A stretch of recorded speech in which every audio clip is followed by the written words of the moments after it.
Moonshot AI releases open weights for its massive 2.8 trillion parameter Kimi K3 model. Anthropic counters with Claude Opus 5 after hitting a perfect score on the 2026 International Math Olympiad. And NVIDIA's multi-$100 billion circular financing deals send shockwaves through the debt markets. Welcome to today's Daily Rundown. I am your host, Anna. This podcast is researched and produced by Etienne Newman, professional engineer and founder at DeepMind from Calgary, Alberta in Canada. Today, we perform a forensic autopsy on open weights escalation and circular capital cycles for Tuesday, July 28, 2026. The artificial intelligence race has reached a volatile new frontier. Chinese lab Moonshot AI has officially published the open weights for Kimi K3, creating the largest open-source model in history. While Washington accuses Beijing of distilling American intellectual property, 50 major tech companies, including NVIDIA, Google, and OpenAI, have signed an open letter urging the U.S. government not to restrict open weights architecture. To maintain its lead, Anthropic has unleashed Claude Opus 5. Ranking number 1 on global intelligence indices, Opus 5 delivers Fable-level reasoning at half the price. And Anthropic even deleted 80% of Claude Code's system prompt after proving the model no longer needs heavy guardrails to execute complex tasks. Meanwhile, financial markets are reeling.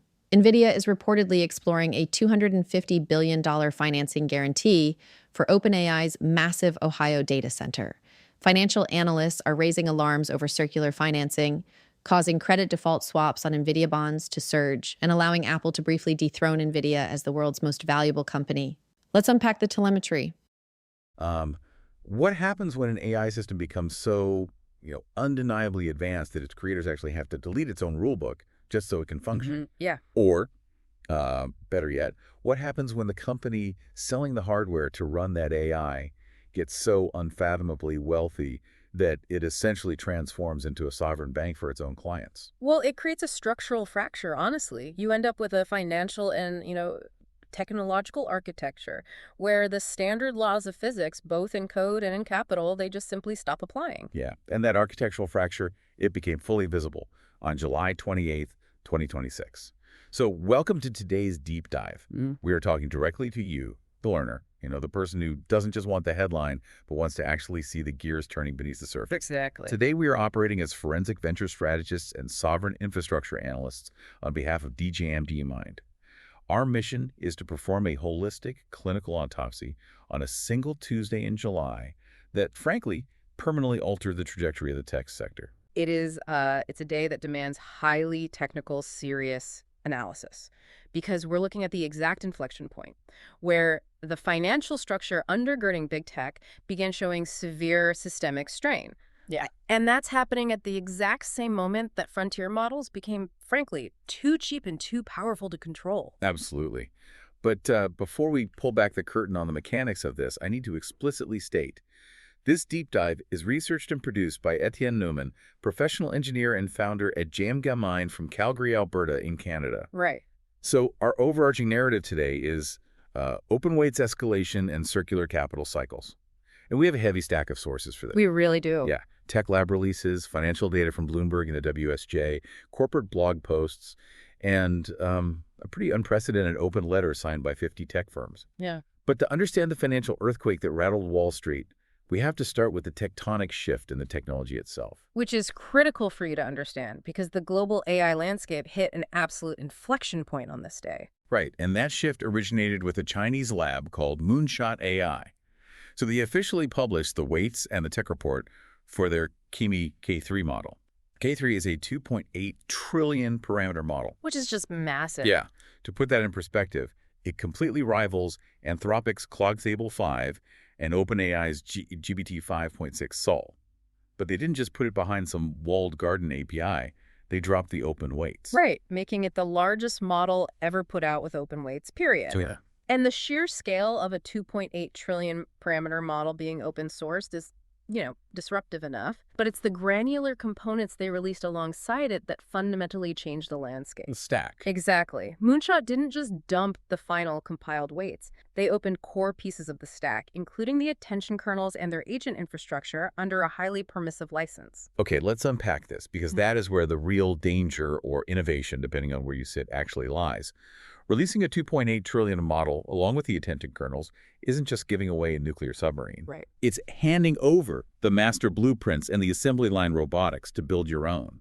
So does this force the U.S. to completely rethink its whole strategy of, rationing access to frontier models? Well, what's fascinating here is the sovereign AI policy implications. Releasing a near-frontier system without caps or permission slips fundamentally alters global AI supremacy. Yeah.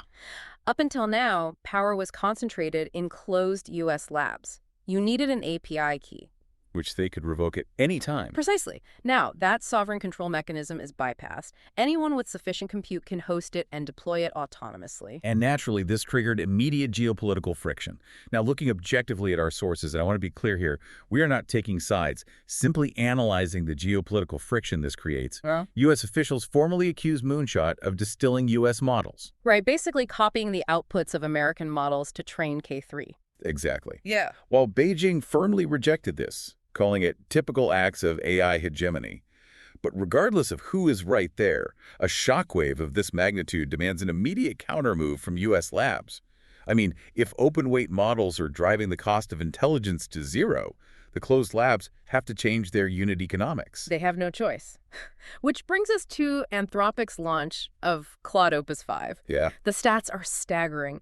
It hit state-of-the-art on ARC AGI 3, scoring 30.2%. Which is huge for reasoning. Huge.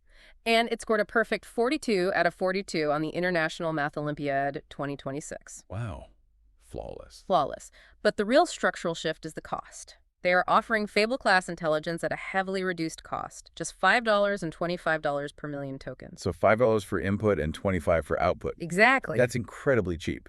And counterintuitively, to get it to work that well, Anthropic deleted over 80% of Claude Code's system prompt for the newer models, like Opus 5 and Fable 5. Right, which goes against everything we thought we knew about AI safety.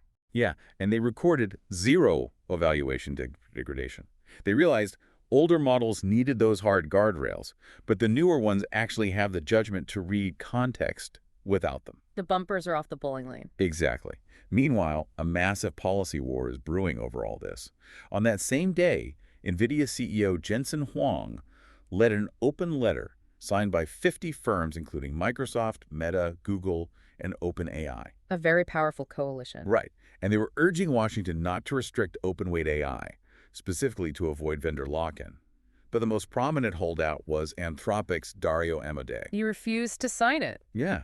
And in a blog post, he claimed he doesn't support an open weight ban, but instead demanded strict chip export controls on authoritarian regimes and crackdowns on industrial-scale distillation. Right. But here's where it gets really interesting. Wait, Amodei says he doesn't want to ban on open weights, but he wants to choke off chip access and heavily police distillation. Isn't that just a ban by a different, more bureaucratic name? I mean, yes. And we have to look at the token unit economics here to understand why he's taking that stance.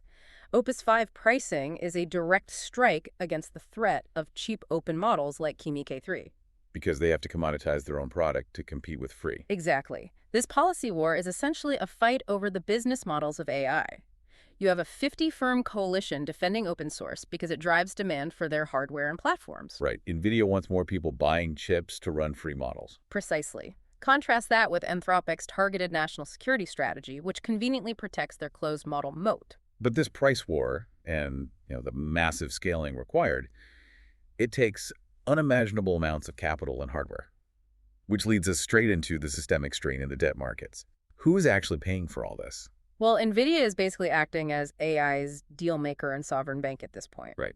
They are exploring a $250 billion guarantee for OpenAI's 10-gigawatt Ohio data center. 10 gigawatts. That's entire city's worth of power. Led by SP Energy. And that's set to start running its first 800-megawatt phase in 2028. But that's not all. NVIDIA is also reportedly exploring a $350 billion chip financing deal for OpenAI. Wow. And they just invested $5 billion into Ilya Sutskever's safe superintelligence startup. So what does this all mean? I mean, It sounds like a casino lending billions to the high rollers just to keep them at the tables. Everything looks incredibly profitable on paper. NVIDIA has those 75% margins. Right. But if one player busts, the whole house of cards comes down. If we connect this to the bigger picture, it is a clinical autopsy of big tech's capital structures. This circular financing NVIDIA putting up financing for customers to buy its own products created immense fear in the debt market. Yeah, the credit default swaps spiked. Exactly. Credit default swaps, which are basically bond default insurance, on NVIDIA, bonds saw their highest intraday spike since November. Wall Street is finally tightening the reins on big tech's unchecked spending spree. Because they see the underlying risk. Right. And it was enough to tumble NVIDIA shares by 5%, which actually allowed Apple to temporarily reclaim the crown as the world's most valuable company. Even though Apple just delayed their N50 smart glasses to 2027. Exactly. The market would rather reward delayed hardware than circular debt. That's crazy. But, tying the massive scale of these new 10-gigawatt data centers and the proliferation of cheap open-weight models together, it points to the ultimate vulnerability, which is enterprise security. Oh, absolutely. With all this compute out there, the attack surface is wider than it's ever been in human history. Which is exactly why Microsoft made their big move. They just launched MAI Cyber One Flash. Right. It's a cybersecurity model integrated directly into their MDHH agent system for continuous bug hunting. And the numbers on this are wild. It hit 96% on the CyberGem benchmark. That beats Anthropic's Mythos by a full 12 points. And it promises frontier-grade security at half the cost. Microsoft AI CEO Mustafa Suleyman explicitly stated that token cost is now the real constraint for defenders. Because the attackers can run K3 for practically nothing. Exactly. And Microsoft also launched Project Perception, utilizing teams of autonomous agents to simulate attacks and patch flaws continuously. 24/7. Yeah, and this is highly relevant given OpenAI's recent rogue agent breach of Hugging Face. Right, where they had to use an OpenGLM 5.2 model to contain the attack by analyzing, 17,000 actions? 17,000 actions in real time, yes. Yeah. And in response to that mess, NVIDIA launched the Open Secure AI Alliance with 35 partners. Well, hold on. Let me push back on Microsoft's solution here. Microsoft and Suleyman are, celebrating how cheap they've made autonomous bug hunting agents. But if you're deploying swarms of autonomous agents to probe code natively, aren't you risking the exact same rogue AI scenario we just saw with OpenAI breaching Hugging Face? This raises an important question about the modern reality of cyber warfare. It's a fight fire with fire scenario. Token economics completely dictate security right now. The old model of scan occasionally, patch eventually. Yeah, human teams doing penetration testing. That's completely dead. It's replaced by continuous agentic warfare. If an attacker is using an open-weight 2.8 trillion parameter model to constantly hit your firewall, human analysts can't keep up. The only defense is a cheaper, faster swarm of defensive agents. Wow. So to briefly recap the autopsy of the day here, we just watched a 2.8 trillion parameter open model fracture geopolitical lines. We saw Anthropic rewrite token economics by making Opus 5 incredibly cheap and, deleting its system prompt guardrails. Right. We watched NVIDIA's circular financing completely terrify the debt markets. And finally, Microsoft unleashing autonomous security agents to deal with the fallout. It's a massive structural shift, and I want to leave you, the listener, with a final unnerving scenario built on today's sources. Let's hear it. If token costs continue to plummet, and AI agents like Claude 5 no longer need system prompts to act on their own intrinsic judgment, what happens when these continuous autonomous security agents like Project Perception start identifying systemic financial vulnerabilities? Oh, man. Could an agent hunting software bugs decide autonomously to trade NVIDIA's credit default swaps based on the structural weaknesses it discovers in the financial architecture in real time? A security swarm deciding that the real bug is in NVIDIA's balance sheet and shorting the bonds. Wow. Exactly. That's a thought to keep you up at night. Well, thank you for joining us on this deep dive. Stay curious, keep questioning the architecture of the future, and we'll see you next time. That concludes our forensic briefing for July 28th, 2026. The strategic signal for today is the unraveling of capital efficiency, when the world's dominant chipmaker has to guarantee $250 billion of its customers' debt just to ensure they can afford to buy its chips. The unit economics of the AI build-out are facing a moment of truth. Meanwhile, the open-weights cat is permanently out of the bag. With Moonshot releasing a 2.8 trillion parameter model into the wild, Closed-source labs can no longer charge premium rates for baseline reasoning.